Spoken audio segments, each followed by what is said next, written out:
Hello, I'm Jameer, and this podcast is over the topic of memes. So, a quick definition of memes. A meme is a cultural symbol or idea that spreads rapidly online, often in the form of an image, video, or phrase. In today's digital world, memes matter because they serve as a tool for humor, expression, and even social commentary. They can go viral in minutes, influence public discourse, and shape how people view themselves and others.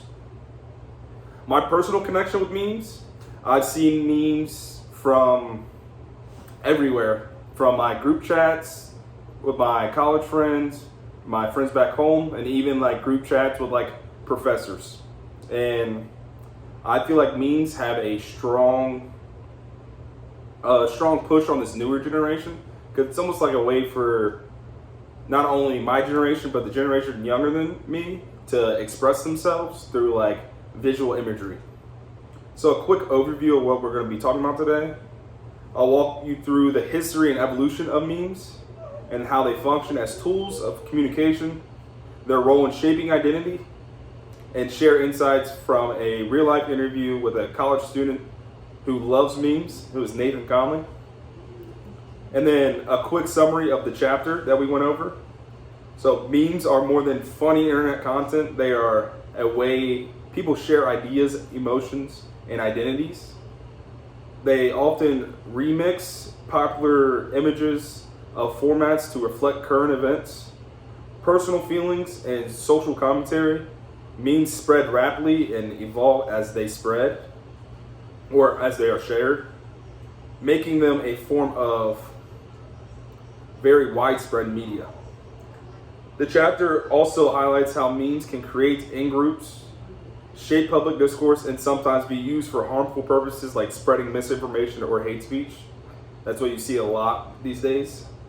Ultimately, memes reveal how digital culture allows individuals to connect, critique, and contribute to the broader conversation in society. So moving on to the history of memes. The word meme was first coined by a biologist by the name of Richard Dawkins in 1976 in the book Selfish Gene. He used it to describe how ideas and cultures behave, how ideas and cultural behaviors spread like genes from person to person across generations. And then how the way the internet adapted to it was memes differ from Dawkins' concept. Today, they spread through digital platforms such as like Twitter, Instagram, Facebook, and often rely on humor, satire, or irony. They evolve quickly and are typically visual and participatory in nature. So moving on to how memes have grown. Memes gained popularity on platforms like Reddit, 4chan, and Tumblr in the early 2000s. Since then, Twitter, Instagram, and TikTok have amplified their reach, reaching younger audiences and much older audiences, but mainly focusing on the younger audiences. Helping memes influence trends, news cycles, and even elections. You see that a lot with the modern day meme is like the political satire, like pamphlets, like back in the day, how they used to make like parodies of politics pretty much. Caitlin Tiffany explained in her book, The Atlantic, that memes have evolved from silly internet jokes to tools of political commentary and cultural identity. Memes are a form of modern day storytelling. They react to culture and shape it at the same time. Whether it's a viral SpongeBob reaction or a political meme, they comment on real events in real time. Memes create shared understanding within certain groups like students during finals week or fans of a specific show. If you get the meme, you're in. If you're not, you might feel excluded. As for political movements like Black Lives Matter and climate activism have used memes to spread awareness, build community, and spark action. Memes are also used to criticize injustice and satirize power structures. Memes can be also used for brands. Companies like Wendy's, Duolingo, and Netflix now use memes in marketing to appear relatable and engage with younger generations like Gen Z. And a quote I took from Lamore Schiffman in a communication journal: memes are a participatory form of communication that allows people to remix culture and express shared values. This is my friend here, Conley. This is our special guest, Nathan Conley. He's a meme enthusiast. So Conley, tell us a little about yourself. Well, where are you from? How old are you? Where did you go to college? I'm a student here at Georgetown. I'm graduating this semester. I'm from Flatwoods, Kentucky. I'm an allied health major, and I'll be going to PT school here in about a week, Marshall. Marshall, okay. We're all heard. So I'm gonna ask you a few questions just about memes in general. So I'm gonna start off with, how would you define a meme in your own words? I would say a meme is any sort of joke, really. Like I'd call it an image or a short video of mainly anything that happens in the world today. Where do you most use memes? I find them most on TikTok, Instagram, Facebook, pretty much any social media platform. Are you like a major user of memes, would you say? I view them a lot. Don't lie. Oh yeah.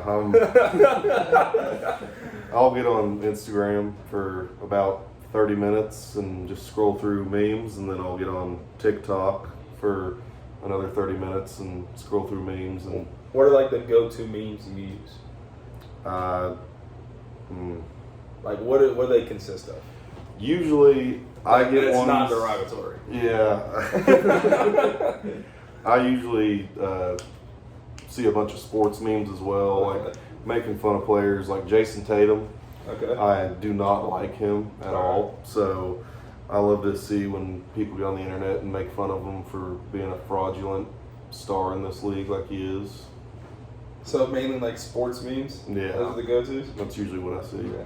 For me, I just see a lot of like brain rot memes. So, moving on to our next question. Do you think memes are just for fun, or do you think they have a deeper meaning? I think the majority of them are just for fun. People try and add meaning to things when it's not even there. They try and look for bad things and things that have no meaning at all. Like, exactly like a guy making fun of, like I said, that Jason Tatum guy for missing a layup. Like, some people will try and say like, oh, this guy absolutely hates Jason Tatum. He's sitting here trying to go after him and ruin him, but it's just a joke. It's something funny. I don't think there's really a deep meaning behind them. Do you ever see like political memes? I do, yeah. What are they about? Whoever's the world leaders are nowadays, I've seen them from Donald Trump to Joe Biden, Kim Jong-un, and it's really just a number of things. It's just simple things they do, and they try and turn it into something funny to make it more relatable, I think, for the younger generation. So like political satire. Yeah, but I will say I think it also sends the wrong message to people sometimes. So you think it can be like misleading? I think it could be very misleading, especially to the youth that doesn't know much about, like I said, like politics or something. And it's crazy because like the youth is like one of the main contributors of memes and main consumers of memes. Yeah. What do you think about that? I was not allowed to have a phone until I was 13 years old, which I will be implementing as well to my children, because I think it was very good, because kids are so like moldable at that age that, I mean, anything they see on the internet, they are probably going to take it at face value. And, you know, we don't need little kids running around, like you said, yelling derogatory terms or spreading misinformation or just being informed wrong, and then they grow up and nobody corrects them on it, and they think that's just normal or that's just the way things are. Also, I think like certain memes, like politically, you saw like during the BLM movement, there was a lot of memes going like almost against that, and almost made like a joke out of it. Whichever way you swing in certain topics, if you're making a joke out of something and a younger audience sees that, they'll start to think, or even just an audience in general, they'll start to think the whole thing is a joke. But most people perceive memes as being funny, short clips, short like little images that are supposed to be funny. So I think that like if you kind of push political stuff onto those, it could give it the wrong light. I think so too. And another little point I caught whenever you were talking was like, it kind of, you think of it's funny, it's a joke. I think that a lot of time people try and take some serious situations and, they make them into these, but it's like it takes away from like the impact of it. Like it'll be something that's extremely serious and they'll try and make a joke out of it. And that's like, there's a line, and it seems like that line is getting crossed more and more as the there's years definitely go on. boundaries that need to be set when it comes to it, just as like a social norm. Yeah. But I think there's also, I think a happy medium would be perfect. Yeah. Which we're never going to get a happy medium in today's world. Everything's so lopsided on both ends. Yeah, there doesn't seem to be any middle ground. It's either you're all the way over here or you're all the way over here. Yeah, in everything. Not even like politics. Just in life. So another question. Have you seen memes influence real life conversations or behaviors? Oh, absolutely. Could you give me an example? Yeah. I could, I don't know if I've gone like a full conversation with just about anybody my age in everyday life where at least one meme is not made reference to or anything. Like, the Minecraft movie just came out. Yeah.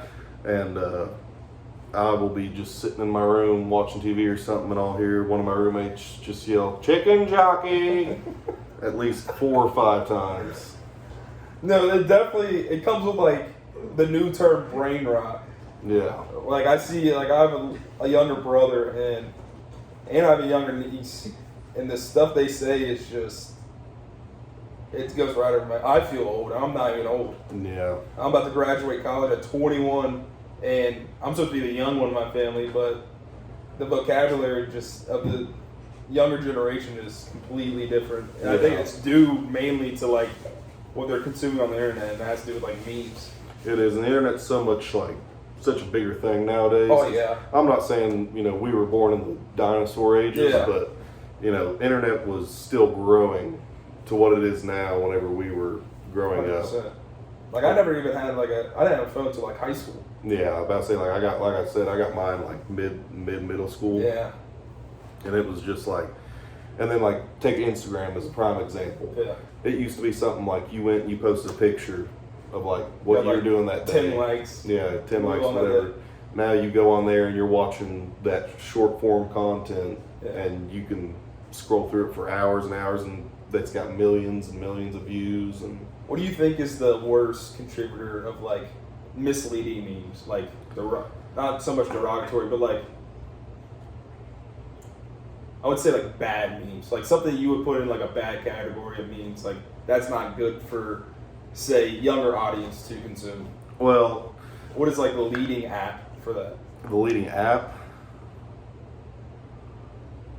It seems like, I think it in 2 different ways. Mm-hmm. I think there's 2 ways to look at it.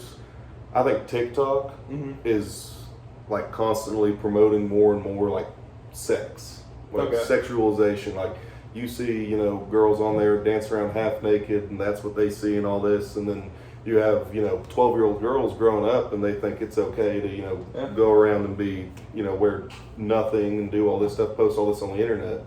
So I mean I think that's awful. That should not be pushed forward at all, and yet it continues to grow in today's world. And then as far as just like from a worldview, I mean, I see Instagram usually does it. Now it may not affect your group, it may not even affect like your country, but like there I will see that like devastating social events or just events in the world that happen, and then people make like jokes out of it, make memes out of it. See like a bombing in some Middle Eastern country, and somebody thinks it's good to play "Kickstart My Heart" by Motley Crue behind it. All right, move on to the next question. What role do memes play in how you and your friends communicate with each other, and outside of the friend group? I think it plays a good factor in, like, I know whenever I'm on my phone scrolling through stuff and I see something funny, I'll send it to 3 or 4 different friends, and we'll laugh about it or whatever. And next time we talk, we may bring it up. And then, as I mentioned earlier, like, people use the terminology in just general conversation nowadays. Like it's almost just become a part of our language. Yeah, I can definitely see that. But like for me, I see like the memes that I send to other people. It's almost like coded for that person. Like for Quentin, our friend, I'll send him a different kind of meme that I'll send my other friend because like we have like an inside joke that fits that meme. I feel like some people feel left out when it comes to certain like memes, or we like send a meme to a group chat and someone might laugh and the other person's like, what does that mean?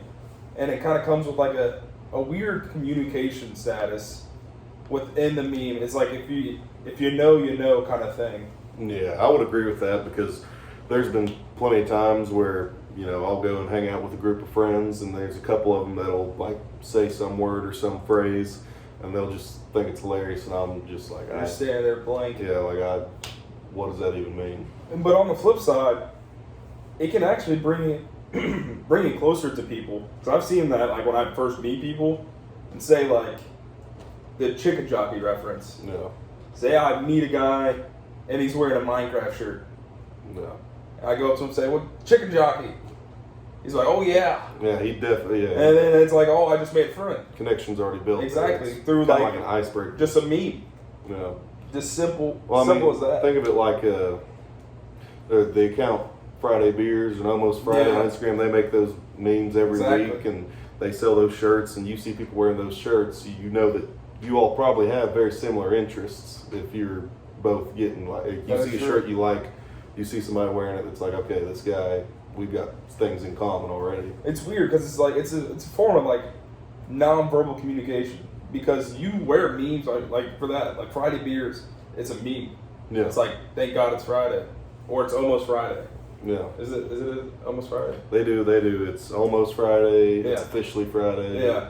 No. And like you'll see people wearing that, or they'll post on their store. It's like, oh well, me and that guy have something in common already.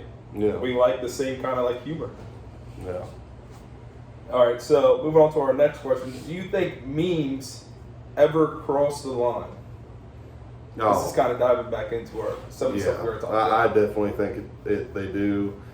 Like I said, I don't look too much into like the deep meaning behind them Yeah. or anything like that. But I definitely think there are some things that shouldn't be joked about, and they are joked about, and it's like, well, that's kind of crossing that line that I was Yeah. talking about. For me, like I am somebody that has no filter at all. Yeah. And for me, boundaries, like let's put this way. My favorite comedians ever, Dave Chappelle, Kevin Hart, Yeah. Steinfeld. And those are guys that cross boundaries almost 10 out of 10 times every time they get on stage. So it's like, I think for comedic relief, it's can be seen as okay by some, Yeah. but I think there are certain topics that shouldn't be touched on. Yeah, that's what. I Especially kinda like agree. fresh topics. Yeah, like new stuff, like. What was I gonna say? What's a current event that shouldn't be touched on? Not to get this too deep, but say The passing of the Pope is one that probably shouldn't be yeah. touched on now because it's very recent and it is it's religion, so I don't think religion should ever really be joked about. But you know, people it's joked do. about a lot. Yeah, people do. But that's like one thing that I don't think that people should like Yeah. try and make a meme of. Well, and it seems like it can just go against so many different like moral codes too. Yeah. And it's, like I fall guilty to this all the time. Like I'll be on Instagram and I'll laugh at something that I probably shouldn't have laughed Oh, at. definitely shouldn't. But like when I laugh, it's like, oh, I need to like repent after that because Yeah, I was- I'll see something and yeah. I'll laugh at something and I'm like, man, I'm going to hell. yeah. I All guess right. it's bad. I should not laugh at this. So our final question: where do you think meme culture is going next? So what is like, not the end, but where do you see memes in the next 10 years? Do you think it will get better? Do you think it will get worse? Do you think memes will become its own like app? I don't know. I won't say it can't get much worse, but I do believe that That's a good one. it's reaching kind of like a point where I think it's pretty good right now. It's leaning more towards the bad because you do see a lot of good, funny stuff, and it makes it more relatable and everything. But that's as people continue to use it in just common language, they continue to see it more on their phones. I think it'll be pushed more like people may try and use it for political campaigns. They that's may why I try see- and make stuff funny and make stuff relatable for just people to come and sway and believe what they believe. Yeah, when it comes to getting worse, I can only see it getting worse in terms of like politics. I I would mean, say like so. politics is what runs the world. Yes. Without politics, it's almost anarchy. Yeah. So I mean, like if somehow, because there was a class that I had my freshman year, and it was about media. I forget what the class was named, but we went over like how like Twitter bots, and it's like other countries using bots to push different motives and like stir people up online, and kind of get them against certain beliefs or for certain beliefs. And I think that can almost be in the form of like a meme. Yeah. Like if we push like certain memes very hard, and that's what people are consuming all the time, then it can almost be like a psychological warfare. Yeah. Which is crazy to think about because like when you think of memes, it's like just a funny picture, but it can be a lot deeper than that when it's something that you consume on a day-to-day basis. Well, it's like that subliminal advertising. Exactly. Like, companies use it all the time. Like, I'd say if you watch a McDonald's commercial, even if they're not showing their logo or their food, you're going to see a whole bunch of red and yellow, either in the background, Exactly. clothes, whatever. We're not simple creatures at all, but like when it comes to like the advertising and how we understand certain things, anytime you see something over and over and over again, it's almost ingrained in the back of your mind without you realizing. Yeah. Like if I see the color blue every day and it's sitting right in front of me, I'm probably gonna think about the color blue when I go to bed at night. Yeah. If it's just gonna be right in front of me all day, and that's just ads and memes. It's just something that we consume, and it just becomes us almost. Yeah. And it does 100%. We already talked about it. Like it affects the way we communicate with others. It does. So that even just it affecting how we communicate with others, it's already making a major push. Because if something can affect how we communicate, it could probably affect how we live our lives, not just mentally, but like physically. I mean, think about just the simple idea of text messaging. Exactly. Like, that was a whole new form of communication, and everybody texts now. Yeah. Everybody knows what text is. If you go back to 1980, when texting wasn't a thing, there was more landlines and just regular phone calls. And they said, oh, yeah, well, I just sit in my house in another city and just type one message on this little handheld device, and my buddy receives it in 2 seconds. They would think you're just lying. I mean, they couldn't even fathom it. Yeah, they probably think you were like a witch, Yeah. burned at the stake. Yeah. It just shows how far technology has come. Yeah. And then with technology comes, like with memes, just advances of all new different things. Yeah. All right. Well, I think that's all for the questions. I appreciate you coming on, Conley. Hey, thank you for having me. No problem. All right, to recap, we explored how memes have evolved from academic theory into a digital language. They're not just jokes, they carry cultural value, shape how we communicate, and influence how we see ourselves and others. Nathan's insight showed how memes operate in everyday life, especially for young people. As for a call to action, next time you scroll past a meme, think twice. It might be telling you more about culture, identity, and communication than you may realize. I would like to thank Nathan Conley again for coming on and sharing his thoughts on what he thought about memes and giving us a closer look at his real life impact of meme culture. Thank you.